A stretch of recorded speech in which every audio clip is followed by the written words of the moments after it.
저와 여러분들은 한 분 하나님을 믿고 한 교회에서 신앙생활을 하다 보면 내 생각과 내 뜻밖의 예상하지 못한 문제로 교회 안에서 갈등하고 서로 부딪힐 때가 있습니다.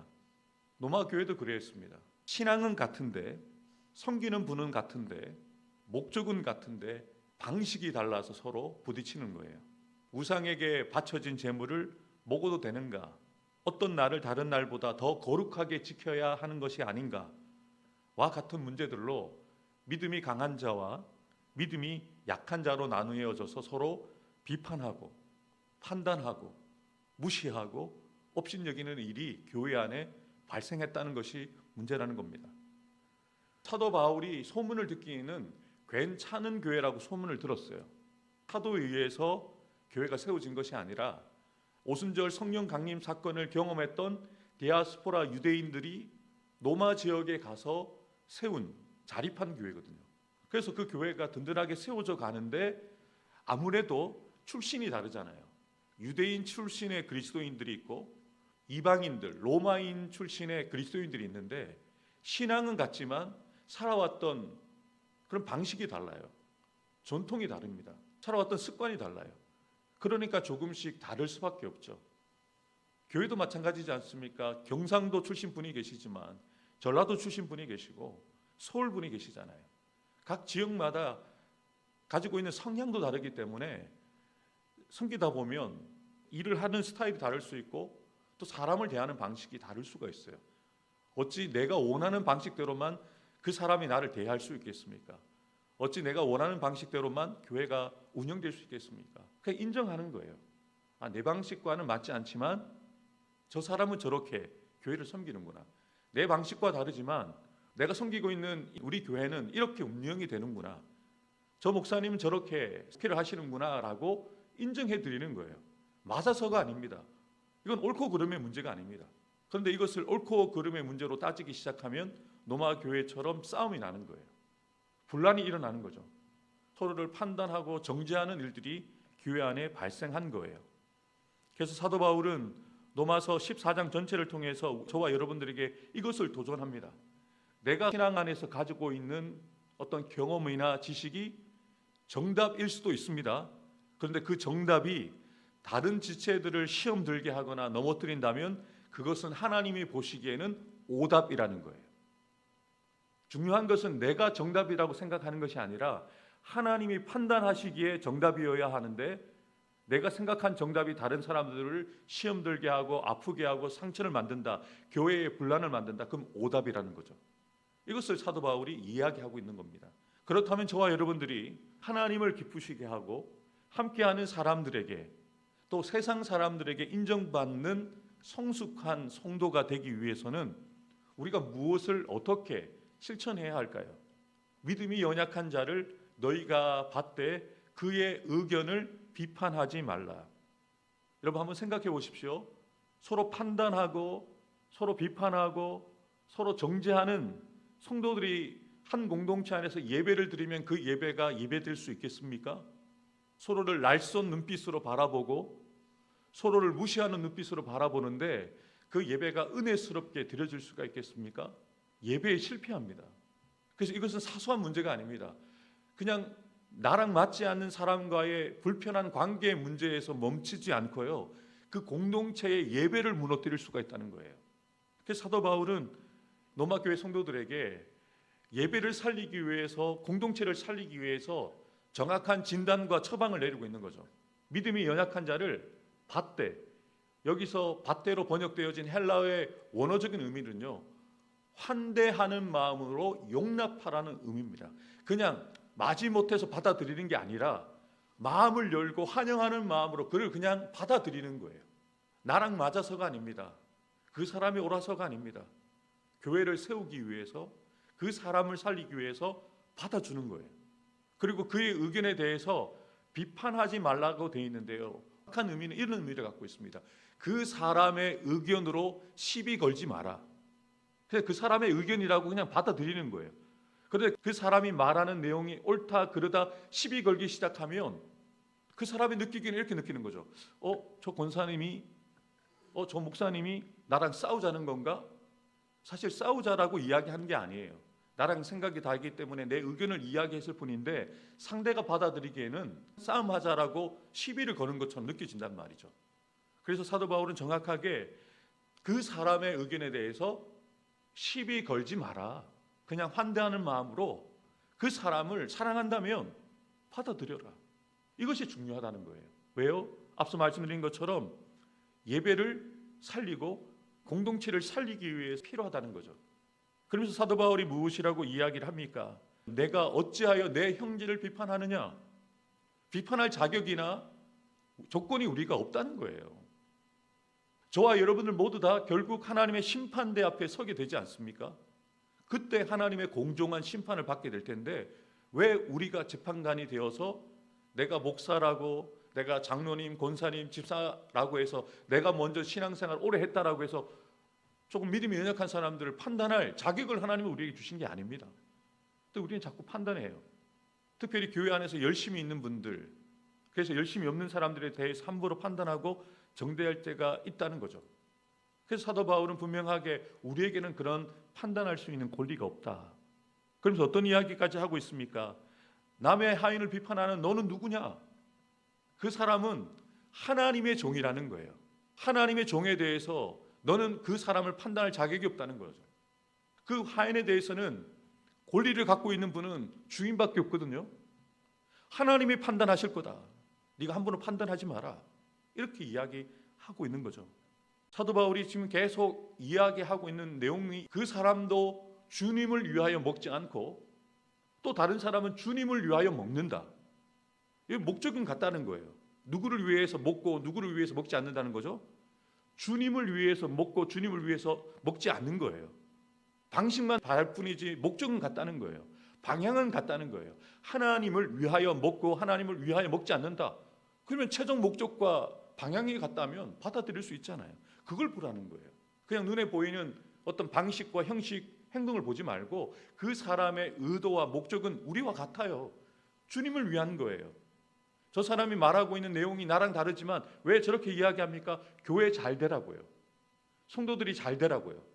주님을 위해서 그렇게 이야기한다면 그냥 받아들이는 거예요. 나랑 다르지만 인정, 나랑 다르지만 주님의 마음으로 환대하는 마음으로 받아들이는 거죠. 그래서 사도 바울은 이렇게 이야기하잖아요. 누구든지 자기를 위하여 사는 자가 없지 않니? 지금 함께 신앙 공동체를 이루고 있는 예수를 주로 믿고 있는 그들은 우리 모두가 주를 위하여 사는 자들이지 않니? 이 이야기하고 있는 거예요. 싸우고 있는 대상이 세상과 싸워야 되고 사단과 싸워야 되는데 성도들끼리 싸우는 기가 막힌 일이 일어나서는 안 된다는 거죠. 사도 바울은 분명하게 이야기합니다. 우리가 사나 죽으나 다 주님의 것이지 않느냐. 주님의 뜻대로 우리가 살고 주님의 뜻대로 죽어야 되는데 왜 네 뜻대로 네 생각에 맞지 않는다고 다른 사람들 판단하고 정죄하고 그 사람을 시험 들게 하느냐. 그건 주님의 뜻이 아니라는 거죠. 그 사람도 주님의 종이고 나도 주님의 종이잖아요. 우리 모두가 주님의 것이니까 결론적으로 이야기하고 싶은 거예요. 주님의 뜻대로 하자. 주님의 뜻대로. 주님의 뜻대로 생각하고 주님의 뜻대로 판단하고 주님의 뜻대로 말하자. 그러면 다른 사람들을 우리는 판단할 수가 없습니다. 내 눈 속에 있는 들보를 보게 되지 다른 사람들의 눈에 있는 티끌을 볼 수가 없는 거죠. 저도 목사다 보니까 노회에 참여하기 시작했거든요. 부목사 시절 때부터. 노회에 가면 장로님들과 목사님들이 수백 명 모여 계신데 얼마나 교회 법과 교회의 전통에 대해서 잘 아시는 분들이겠어요. 그럼 어떤 의견에 대해서 다양한 의견이 나옵니다. 노회 때 많이 시끄럽습니다. 어떤 문제가 될 만한 문제에 대해서 장로님, 목사님들이 의견이 나누어져서 다투기도 합니다. 그런데 저는 이것이 너무 좋았어요. 막 서로 각자의 의견을 막 시끄럽게 이야기하다가 한 분 목사님이 나오셔서 마이크에다가 딱 한마디를 하면 끝나요. 법이요. 뭐냐면 말하고 있는 내용도 각자의 의견도 중요하지만 자신이 말하고 있는 그 법에서 가지고 인용한 부분들을 법이요라고 하면 다른 사람이 말을 못해요. 끝납니다. 법이요 라면 더 이상 의견을 받을 수가 없어요. 사도 바울이 이야기하고 있는 게 이거예요. 하나님의 법이요. 우리가 사나 죽으나 다 주님의 것이요. 이것은 하나님의 법이요 라고 말한 거예요. 더 이상 할 말이 없어지는 거죠. 그래 나도 주님의 것, 그도 주님의 것, 우리 모두 주님의 것, 주님의 뜻대로 정리가 되는 거죠. 사랑하는 성도 여러분, 저는 하나님의 법이 결론이 되기를 주님의 이름으로 축복합니다. 서로 달라요, 서로 틀려요. 그렇지만 누군가가 하나님의 말씀대로, 하나님의 뜻대로, 아니면 기도합시다 나아가면 더 이상 논쟁하지 않는 거예요. 같이 기도하고 같이 말씀을 결론 삼아서 서로 다시 화해하고 사이좋게 지내고 서로 기뻐하고, 그렇게 되어지기를 사도 바울은 원하기에 쓰고 있는 거예요. 계속해서 우리가 하나님을 기쁘시게 하고 사람에게 인정받는 성숙한 성도가 되기 위해서 무엇을 해야 할까요? 만일 음식으로 말미암아 내 형제가 근심하게 되면 이는 내가 사랑으로 행하지 아니함이라. 그리스도께서 대신하여 죽으신 형제를 내 음식으로 망하게 하지 말라. 그러므로 너희의 선한 것이 비방을 받지 않게 하라. 아멘. 나의 자유로운 행동이 누군가에게 상처를 주거나 신앙의 걸림돌이 된다면 그 자유를 포기할 수 있는 것도 사랑이라는 거죠. 우리가 말하고 행동할 때 중요한 것은 그 베이스에 깔려 있는 게 주님을 향한 사랑의 마음인지 성도들 향한 사랑의 마음인지를 점검하고 사랑에서부터 우러나오는 행동을 하라고 사도 바울은 분명하게 권면하고 있습니다. 하나님의 나라는 먹는 것과 마시는 것이 아니요 오직 성령 안에 있는 의와 평강과 희락이라. 아멘. 사도 바울은 이 14장의 말씀에서 결론적으로 가장 중요한 말을 정리해서 하고 있는 거예요. 하나님의 나라는 먹고 마시는 문제로 결정되는 게 아니다. 그것은 비본질적인 문제다.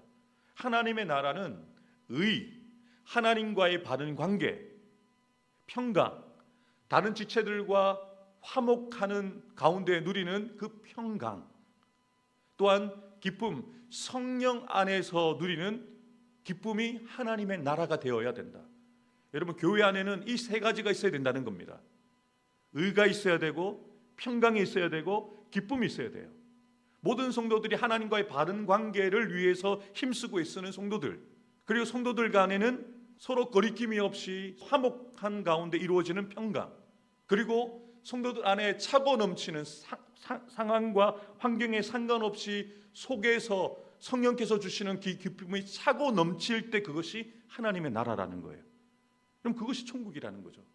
죽어서 가는 하나님 나라가 아니라 하나님의 통치가 이루어지는 그곳 가운데 하나님의 의, 평강, 희락이 차고 넘치기 때문에 그것이 하나님 나라가 된다는 겁니다. 그런데 여러분, 이 말씀을 다음 구절과 연결해서 읽으셔야 돼요. 이로써 그리스도를 섬기는 자는 하나님을 기쁘시게 하며 사람에게도 칭찬을 받느니라. 아멘.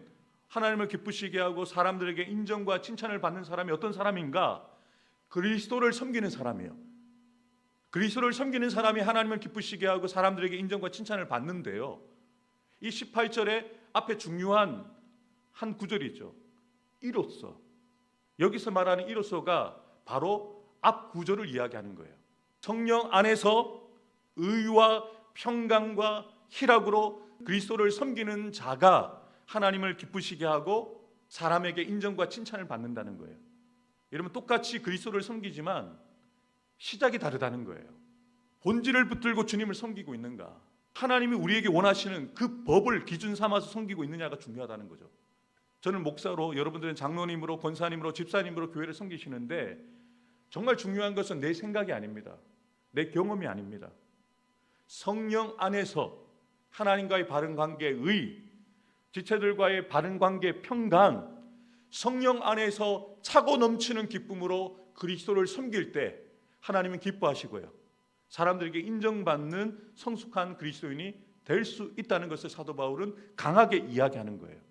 오늘 이 새벽을 깨우는 저와 여러분들에게 먼저 하나님과의 바른 관계가 회복되기를 주님의 이름으로 축복합니다. 이 새벽을 깨우는 저와 여러분들이 교회 안에서 서로 불편함이 없는 화목한 가운데 평강이 이루어지기를 주님의 이름으로 축복합니다. 세상에서 주는 기쁨이 아니라 성령 안에서 우리에게 주시는 기쁨으로 차고 넘치는 저와 여러분들이 되기를 주님의 이름으로 축복합니다. 이렇게 사도 바울이 이야기하면서 결론을 이야기하죠. 그러므로 우리가 화평의 일과 서로 덕을 세우는 일을 힘쓰나니. 아멘. 우리가 그렇게 예수님을 섬겨야 되는 이유가 무엇입니까? 서로 화평하도록, 다른 성도들을 세우도록, 공동체를 세우도록 우리가 이렇게 그리스도를 섬기고 하나님을 기쁘시게 하고 다른 지체들에게 인정과 칭찬을 받는 삶을 살아가야 한다는 것을 분명하게 이야기하고 있는 것이죠. 사랑하는 새벽기도자 여러분, 오늘 하루 남은 한 주간 여러분의 생각의 오름보다 예수님의 사랑을, 하나님의 말씀을 먼저 선택하여 말하고 행동하는 여러분들이 되시길 주님의 이름으로 축복합니다. 그렇게 살게 되어지면 여러분은 하나님께는 기쁨을 드리면서 하나님께는 영광을 돌리면서 세상 가운데서는 사람들에게 저 사람은 과연 예수 믿는 사람이구나, 예수 믿는 사람은 다르구나, 부산로교회, 큰숲교회, 동부산교회를 다니는 성도들은 다르구나 라고 인정과 칭찬을 받게 되어진다는 것입니다. 저와 여러분들에게는 하나님을 기쁘시게 하고 사람에게 인정받을 만한 가능성이 우리에게 없어요. 사도 바울은 무엇을 이야기했습니까? 성령 안에서 의와 평강과 기쁨이 우리를 그렇게 만들어 간다는 거예요. 성령께서 우리 안에서 바른 관계를 세워가도록, 하나님과의 바른 관계, 사람들과의 바른 관계를 세워갈 수 있도록 도우셔서 우리 안에서 차고 넘치는 기쁨을 주시기에 하나님의 기쁨이 되고 사람들에게 인정과 칭찬을 받는 자가 되어지도록 성령이 오늘도 우리를 도와주신다는 겁니다. 이것을 믿고 오늘도 주신 말씀을 따라 함께 기도하기 원합니다. 하나님의 심판대 앞에 서게 될 것을 늘 기억하며 믿음이 연약한 자를 품고 사랑으로 절제하는 성숙한 믿음의 사람 되어지기 원합니다. 성령 안에서 의와 평강과 희락으로 주님을 섬기고 사람들을 섬김으로 하나님을 기쁘시게 하고 사람들에게도 인정과 칭찬받는 자 되어지게 하옵소서. 하나님께서 나의 사랑하는 부산로 교회와 나의 사랑하는 성도들의 가정과 자녀들 일터 위에 복에 복을 주시고 지켜주시며 더 큰 은혜와 능력을 더하여 주셔서 늘 평안하고 편안하게 하옵소서. 아멘.